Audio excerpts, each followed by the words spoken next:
So we've just been looking at the RSDE2 extractor. We're getting it a clean out and we're just about to replace the filter onto the motor.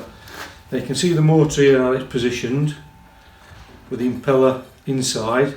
That's where the air is drawn into, so what we need to do is make sure that's kept clear. And one of the mistakes people make is when they're actually putting the cartridge back into one of these bags, if they took it all the way in and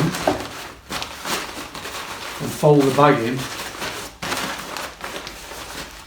when the air draws this in, it brings the paper up and it'll block the hole on the bottom of the motor.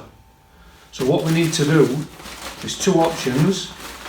We need to make sure the cartridge is further up the bag and have the excess of the bag low down, so that when we push it on it just traps the cartridge on, and obviously the air will still be able to circulate on with the excess at the top of the cartridge. Or if we push the cartridge all the way to the bottom, what we need to do is fold this in before we roll it over the top.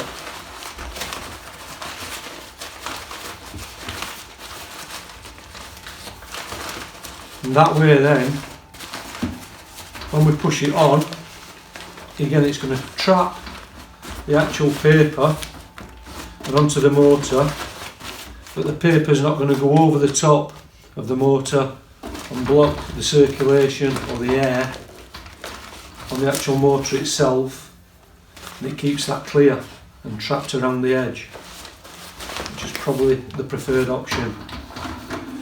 Before we roll it back on, ready to switch on.